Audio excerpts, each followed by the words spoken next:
नमस्कार, हम प्रतिमा चौधरी। दोपहर 3 बजे के भोजपुरी समाचार में स्वागत बा। सबसे पहले प्रमुख समाचार।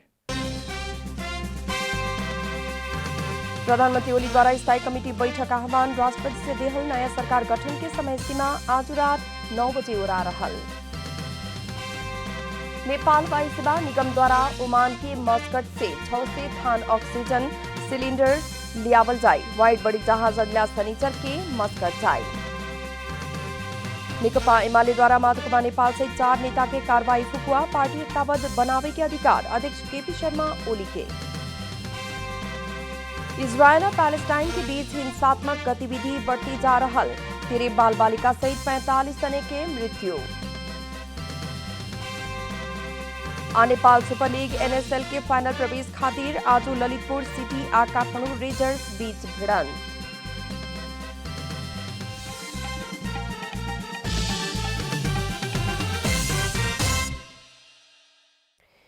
अब पूरा समाचार। प्रधानमंत्री केपी शर्मा ओली आज स्थायी कमेटी के बैठक बोलौले बानी। प्रधानमंत्री द्वारा अपने निवास बालुआटार में बैठक बुलावल गई है। बैठक से माधव नेपाल पक्ष की मांग संबोधन करे के सभी अधिकार ओली के देवे के संभावना रहल। बालुआटार स्रोत के कहनाम बा राष्ट्रपति से दिहल नया सरकार गठन के समय सीमा आज रात 9 बजे तक ओराय से पहले नेपाल पक्ष के राजीनामा करावे के प्रयास में कांग्रेस आ माओवादी बाटे। राजीनामा के बारे में माधव नेपाल पक्ष में ही मतभेद होके संख्या जुटावे खातिर सकस होत समय संस्थापन पक्ष से संवाद जारी राखल गेल बाटे। काठमाडौँ उपत्यका में आज से जेठ 13 गते तक थप निषेधाज्ञा लागू कल गेल बा। ई अवधि में अत्यावश्यक सेवा के अलावा के कार्यालय सब भी बंद करावल गेल बा।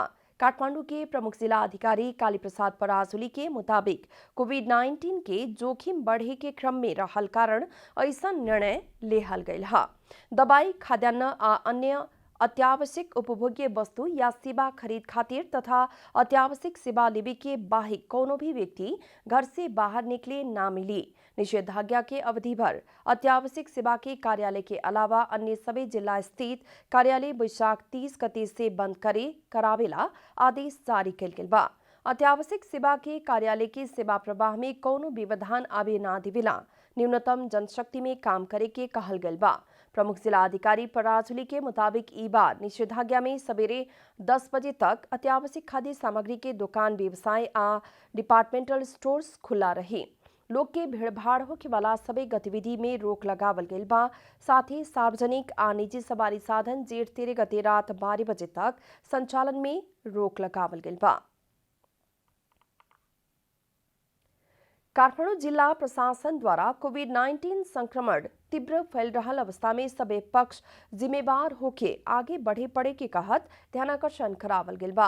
विभिन्न अस्पताल द्वारा ऑक्सीजन अभाव के कारण देखा के बीमार के अस्पताल में भरना करे ना सके के आ भरना भइल लोग के इलाज करे ना सके के कहत सार्वजनिक सूचना जारी करत प्रति गंभीर ध्यानाकर्षण भइल जनावत प्रशासन मानवीय संवेदनशीलता में ध्यान देवेला आग्रह कैले बा।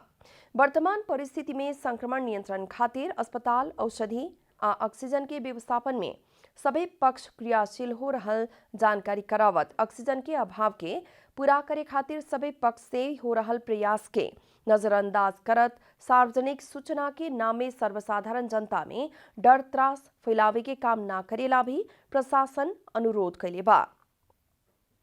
ऐसन गतिविधि से आम नागरिक में भी असर पड़े वाला कारण ऐसन संवेदनशील अवस्था में सभी पक्ष के जिम्मेवार होके कोविड-19 संक्रमण नियंत्रण में प्रभावकारी भूमिका निर्वाह करे पड़े में जोर देहल गेल बा।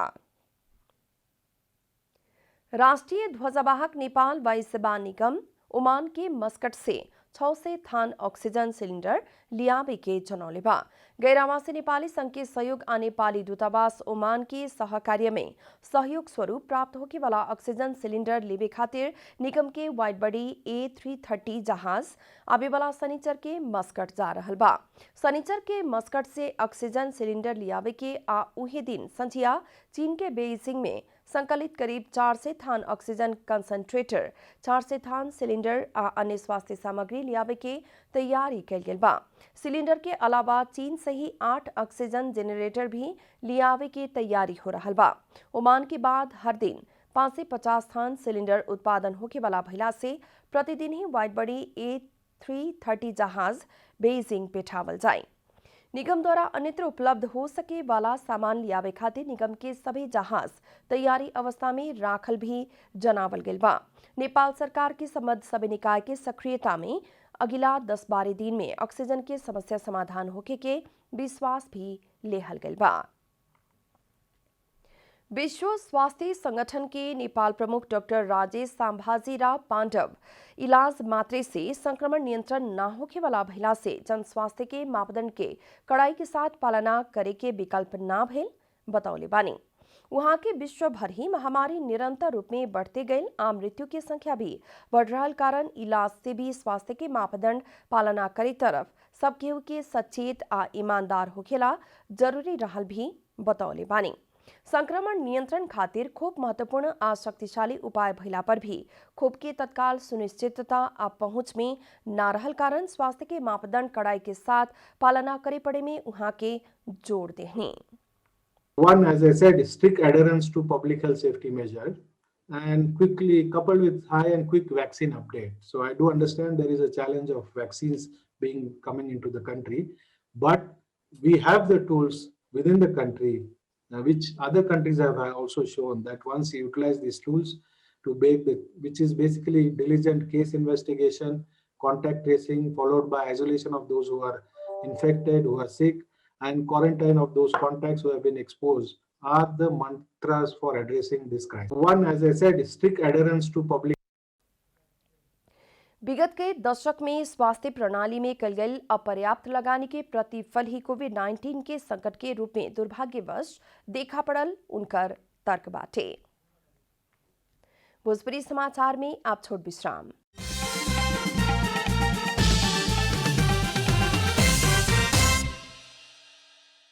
भोजपुरी समाचार में अब बाँकी समाचार। नेकपा एमाले नेता माधु कुमार नेपाल सहित 4 जने नेता के कार्यवाही फुकुआ कैले बा।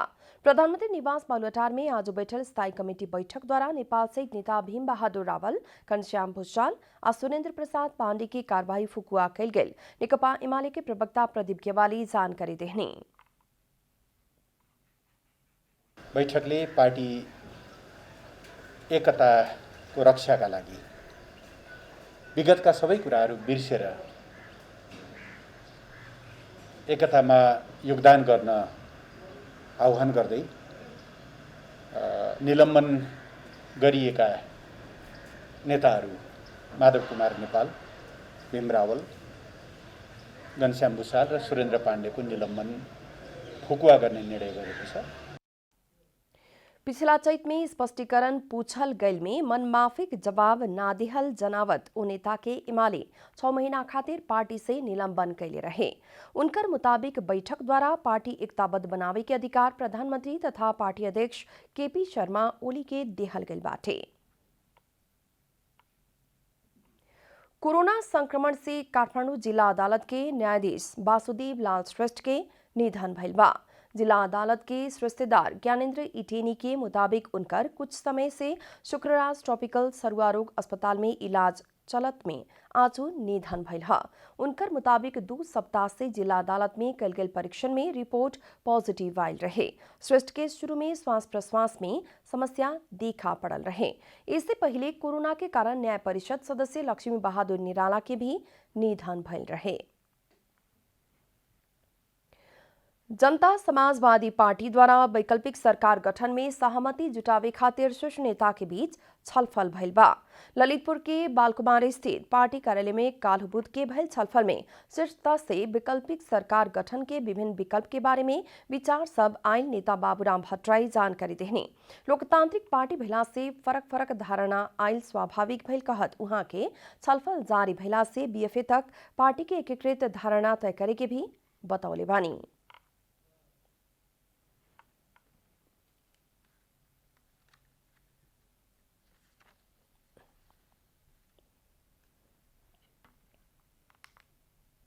पार्टीको शीर्ष तहमा पदाधिकारीको बीचमा आज अनौपचारिक ढङ्गले कुराकानी गरेका छौँ। मैले नै सबै साथीहरूसँग सबैको रायहरू लिएर कसरी एउटा एकीकृत धारणा बनाउन सकिन्छ भन्ने विषयमा हाम्रो छलफल भएको छ। यो छलफललाई हामीले अझै जारी राख्छौँ र भोलिसम्ममा हामी पार्टीको नै एउटा एकीकृत युनिफाइड प्रकारको विचार बनाउने प्रयत्नमा हामी। प्रतिनिधि सभा से प्रधानमंत्री केपी शर्मा ओली द्वारा विश्वास के मत प्राप्त करे न सकला बाद पिछला 27 गते राष्ट्रपति विद्यादेवी भंडारी द्वारा संविधान की धारा 76 के उपधारा 2 बमोजिम प्रधानमंत्री चयन खातिर दल सबके 3 दिन के समय देहल गए रहे। उस समय सीमा आजू उड़ा रहल बा। गण्डकी प्रदेश सभा के नेपाली कांग्रेस, नेकपा माओवादी केन्द्र, राष्ट्रिय जनमोर्चा और जनता समाजवादी पार्टी द्वारा गण्डकी प्रदेश में कल गई मुख्यमंत्री के नियुक्ति असंवैधानिक भइल बतावल गई बा। संसदीय दल के तरफ से कांग्रेस के कृष्ण चंद्र नेपाली पोखरेल, माओवादी के हरि बहादुर चुमान, जनमोर्चा के पियारी थापा, जनता समाजवादी के धनमाया लामा संयुक्त विज्ञप्ति जारी करत असंवैधानिक भइल बतावल गई बा। संविधान के धारा 168 के 2 मुताबिक प्रदेश सभा में प्रतिनिधित्व करे वाला 2 या 2 से बेसी दल के समर्थन में बहुमत प्राप्त करे सके वाला प्रदेश सभा के सदस्य के प्रदेश प्रमुख के मुख्यमंत्री में नियुक्त करे के व्यवस्था के विपरीत धारा 168 के 3 मुताबिक मुख्यमंत्री नियुक्ति कल गई बतावल गई बा। धारा 168 के 2 मुताबिक प्रदेश सभा में प्रतिनिधित्व करे वाला 15 सदस्य भइल नेपाली कांग्रेस, 12 सदस्य भइल नेकपा माओवादी केन्द्र, 3 सदस्य रहल राष्ट्रिय जनमोर्चा और 2 सदस्य रहल जनता समाजवादी पार्टी के लेटर हेड में लिख के कृष्ण चंद्र नेपाली पोखरेल के मुख्यमंत्री में नियुक्ति कल जाओ कहे वाला पत्र वैशाख 29 गते प्रदेश प्रमुख के बुझावल विज्ञप्ति में उल्लेख कल गेल बा। 4 दल द्वारा दर्ता कल गेल निवेदन के बेवास्ता करके पूर्व नियोजित निर्णय कल मुख्यमंत्री नियुक्ति प्रति विमति भइल कहत विज्ञप्ति में प्रदेश प्रमुख द्वारा सामान्य शिष्टाचार के भी ख्याल न रख के दर्ता प्रक्रिया में शंकास्पद विलंब करेला खोजल निंदनीय भइल बतावल गेल बा। संविधान, कानून, विधि आ प्रक्रिया मिचे वाला प्रवृत्ति विरुद्ध चारों राजनीतिक दल के एकताबद्ध आ निरंतर संघर्ष जारी रहे के विज्ञप्ति में उल्लेख बाटे। अब आर्थिक समाचार।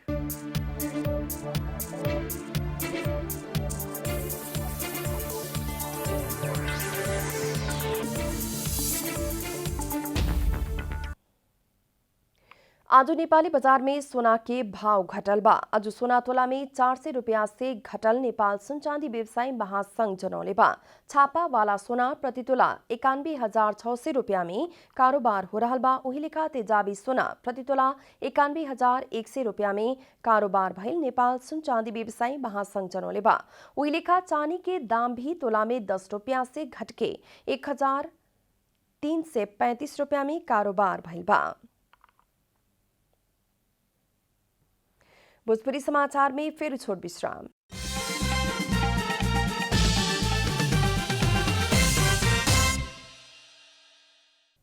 आप खेलकूद समाचार।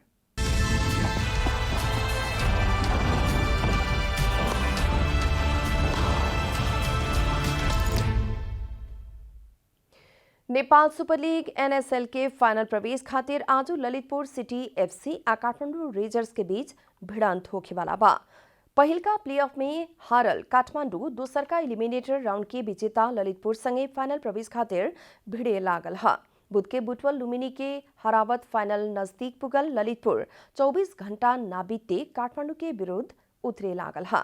पहिलका प्लेऑफ में काठमाडौँ रेजर्स सुदूरपश्चिम के टीम धनगढ़ी संगे हारल रहे। दशरथ रंगशाला में होखे वाला खेल संजिया 5:30 बजे से शुरू होगी। अंत में प्रमुख समाचार फिर एक बेर। प्रधानमंत्री ओली द्वारा स्थायी कमेटी बैठक आह्वान। राष्ट्रपति से देहल नया सरकार गठन के समय सीमा आज रात 9 बजे उड़ा रहल। नेपाल वायु सेवा निगम द्वारा ओमान के मस्कट से 600 थान ऑक्सीजन सिलेंडर लियावल जाए। वाइड बॉडी जहाज अगला शनिचर के मस्कट जाए। नेकपा एमाले द्वारा माधुकुमार नेपाल से 4 दलीय नेता के कार्यवाही फुकुआ। पार्टी एकताबद्ध बनावे के अधिकार अध्यक्ष केपी शर्मा ओली के। इजरायल और पैलेस्टाइन के बीच हिंसात्मक गतिविधि बढ़ती जा रहल। 3 बाल बालिका सहित 45 जने के मृत्यु। नेपाल सुपर लीग NSL के फाइनल प्रवेश खातिर आज ललितपुर सिटी और काठमाडौँ रेजर्स के बीच भिड़ंत हो रहा।